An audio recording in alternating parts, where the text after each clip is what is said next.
Hello friends, welcome back to family. നമ്മുടെ ചാനലിലെ പുതിയൊരു വീഡിയോയിലേക്ക് എല്ലാവർക്കും സ്വാഗതമുണ്ട്. ഇന്നൊരു അടിപൊളി ഒരു ഡിഷായിട്ടാണ് വന്നിട്ടുള്ളത് കേട്ടോ. കാണുമ്പോൾ തന്നെ എല്ലാവർക്കും ഇഷ്ടപ്പെടുമെന്ന് വിചാരിക്കുന്നു. ആ ഒരു വിശ്വാസത്തിൽ ഞാൻ നമ്മുടെ വീഡിയോ ഇന്ന് തുടങ്ങാൻ പോകുന്നു. അതിന് മുമ്പായിട്ട് നമ്മുടെ ചാനൽ ഇഷ്ടപ്പെടുകയാണെങ്കിൽ സബ്സ്ക്രൈബ് ചെയ്യുക, വീഡിയോ ഇഷ്ടപ്പെടുകയാണെങ്കിൽ ലൈക്ക് ചെയ്യുക, എന്നിട്ട് ഫ്രണ്ട്സിനൊക്കെ ഒന്ന് ഷെയർ ചെയ്ത് കൊടുക്കുക. അപ്പോൾ അധികം വലിച്ചു നീട്ടാതെ വീഡിയോയിലേക്ക് പോകാം. അപ്പോൾ ഇതെല്ലാവരും ഒന്ന് ട്രൈ ചെയ്ത് നോക്കുക കേട്ടോ. ഞാൻ ഒന്നും കൂടെ പറയുന്നു, ഒന്ന് ട്രൈ ചെയ്ത് നോക്കുക. നമ്മുടെ കുഞ്ഞു മക്കൾക്കും അച്ഛനും അമ്മയ്ക്കൊക്കെ ഉണ്ടാക്കി കൊടുക്കുക. അപ്പോൾ എല്ലാവർക്കും ഇഷ്ടപ്പെടുന്ന ഒരു ഡിഷാണ്.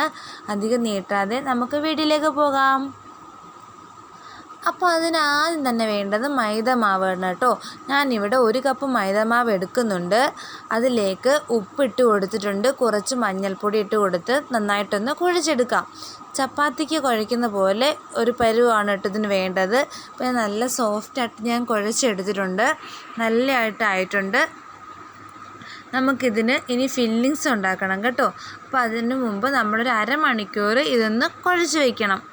ഫില്ലിങ്സിനായിട്ട് ഞാനിവിടെ 3 വലിയ സവാളയും 4 വെളുത്തുള്ളി എടുത്തിട്ടുണ്ട്. നമുക്ക് ഇഞ്ചി വേണമെങ്കിൽ എടുക്കാം. ഞാൻ കുഞ്ഞിന് കൊടുക്കുന്നത് കൊണ്ട് ഞാനിവിടെ ഇഞ്ചിയോ പച്ചമുളകോ ഉപയോഗിക്കുന്നില്ല. നമുക്ക് ഇഞ്ചിയും പച്ചമുളകും ഉപയോഗിക്കാം.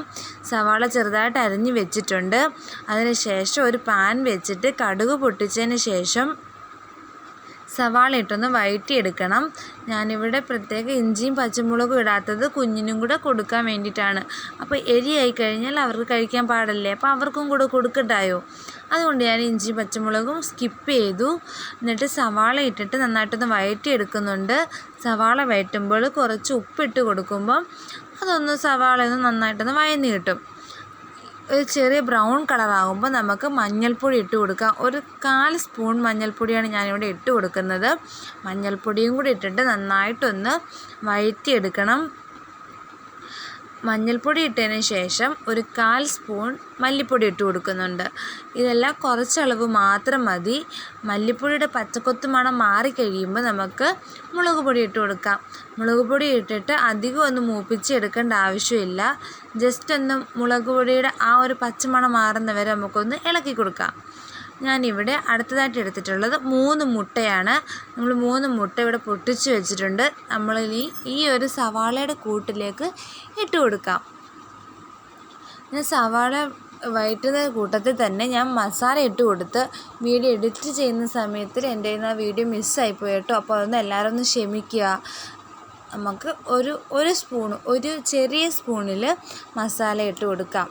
അപ്പോൾ എല്ലാവരും ഒന്ന് ക്ഷമിക്കുക കേട്ടോ. നിങ്ങളും മസാല ഇടാൻ മറക്കരുത് കേട്ടോ. അപ്പോൾ നന്നായിട്ടൊന്ന് ചിക്കി തോത്തി എടുക്കണം. ഒരുപാട് ഒത്തിരി ചിക്കി എടുക്കണ്ട. ഒരു മീഡിയം രീതിയിൽ, ഇതേ രീതിയിൽ നമുക്ക് ചിക്കി എടുത്താൽ മാത്രം മതി. ഇപ്പോൾ അത് റെഡി ആയിട്ടുണ്ട്. ഇനി നമുക്ക് നമ്മുടെ ആ ഒരു റോള് നമുക്കൊരു ഷീറ്റാക്കി എടുക്കണം. അപ്പോൾ ഞാനിവിടെ ചെറിയ ബോൾസ് ആക്കി വെച്ചിട്ടുണ്ട്. അപ്പോൾ നമുക്കിതെല്ലാം ഒന്ന് പരത്തിയെടുക്കാം. ഞാൻ ഇതൊരു മീഡിയം രീതിയിലുള്ള ഒരു ഷീറ്റായിട്ട് എടുത്തിട്ടുണ്ട്. റൗണ്ടിനാണ് പരത്തിയിട്ടുള്ളത്. അപ്പോൾ അധികം തിൻ ലെയറും ആവരുത്, അധികം തിക്കും ആവരുത്. ഇനി നമുക്ക് ഫില്ലിങ്സിലോട്ട് കിടക്കാം. ഞാൻ ആദ്യം ഒരു ഷീറ്റ് എടുത്ത് വെച്ചതിന് ശേഷം നമ്മുടെ ആ ഫില്ലിങ്സ് അതിലേക്ക് വെച്ച് കൊടുക്കുന്നുണ്ട്. ഇനി ഇതെങ്ങനെ മടക്കുന്നതെന്ന് കാണിക്കാം. താഴെ നിന്നിങ്ങനെ മുകളിലോട്ടും മുകളിൽ നിന്നിങ്ങനെ താഴോട്ടും മടക്കി വെച്ചിട്ട് ഇതൊന്ന് തിരിച്ച് വെക്കണം. തിരിച്ച് വെച്ചതിന് ശേഷം ഈ 2 അറ്റവും ഇങ്ങനൊന്ന് മടക്കിയെടുക്കാം. നമ്മൾ തുണിയൊക്കെ മടക്കത്തില്ലേ, ഏകദേശം ആ രീതിയിൽ. അപ്പോൾ ഞാൻ പറഞ്ഞത് മനസ്സിലായെന്ന് ഞാൻ വിശ്വസിക്കുന്നു. പറഞ്ഞത് മനസ്സിലാകാത്തവർക്ക് കണ്ട് മനസ്സിലായെന്ന് വിശ്വസിക്കുന്നു. അങ്ങനെ എടുത്തതിന് ശേഷം കൈ കൊണ്ടൊന്ന് നമുക്കൊന്ന് പ്രസ് ചെയ്ത് കൊടുക്കാം. അതാകുമ്പോൾ നമ്മുടെ ഷീറ്റും ആ ഒരു മസാലയും തമ്മിൽ വേറിട്ട് പോകത്തില്ല. നമുക്ക് എണ്ണയിൽ പൊരിച്ചെടുക്കുമ്പോൾ ഒരു പ്രശ്നം ഉണ്ടാകത്തില്ല. അപ്പോൾ ഇതുപോലെ ഞാൻ എല്ലാം ഇതുപോലെ ഫില്ലിങ്സ് ചെയ്തിട്ട് ഇതുപോലെ മടക്കി വെച്ചിട്ടുണ്ട്. നമുക്കിനി ഇത് കുക്കിങ്ങിലോട്ട് കിടക്കാം.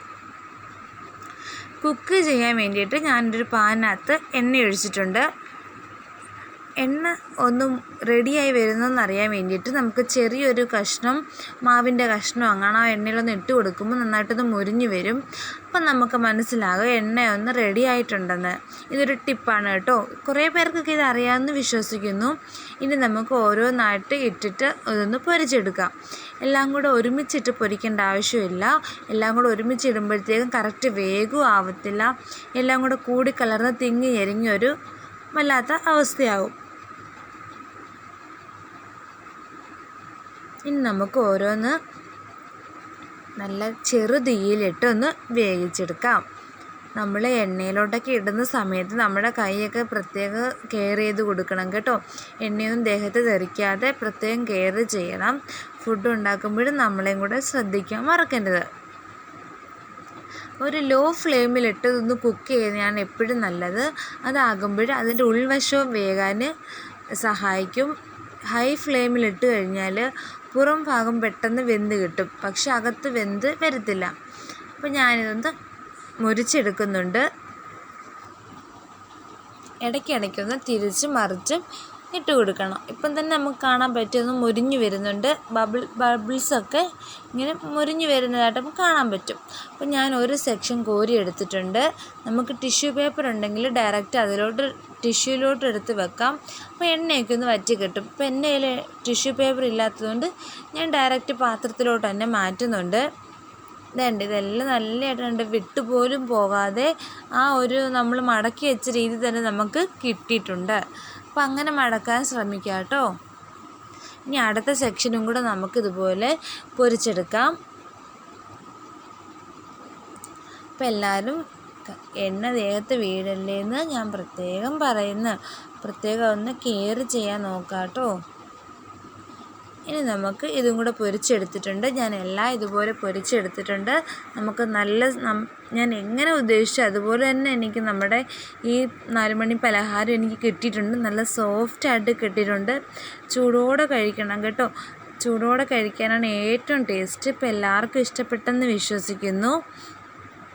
അപ്പോൾ എല്ലാവരും ഒന്ന് ട്രൈ ചെയ്ത് നോക്കുക. ഇഷ്ടപ്പെട്ടാൽ ലൈക്ക് ചെയ്യാനും ഷെയർ ചെയ്യാനും നിർദ്ദേശങ്ങൾ കമൻറ്റ് ബോക്സിൽ അറിയിക്കാനും മറക്കരുത്. അപ്പം നമ്മുടെ ചാനൽ സബ്സ്ക്രൈബ് ചെയ്യാതെ ആരെങ്കിലും കാണുന്നുണ്ടെങ്കിൽ പ്ലീസ് ഒന്ന് സബ്സ്ക്രൈബും കൂടെ ചെയ്യുക. ഇനി അടുത്തൊരു ഇൻട്രസ്റ്റിംഗ് വീഡിയോ ആയിട്ട് വരുന്നവരെ എല്ലാവർക്കും ബൈ.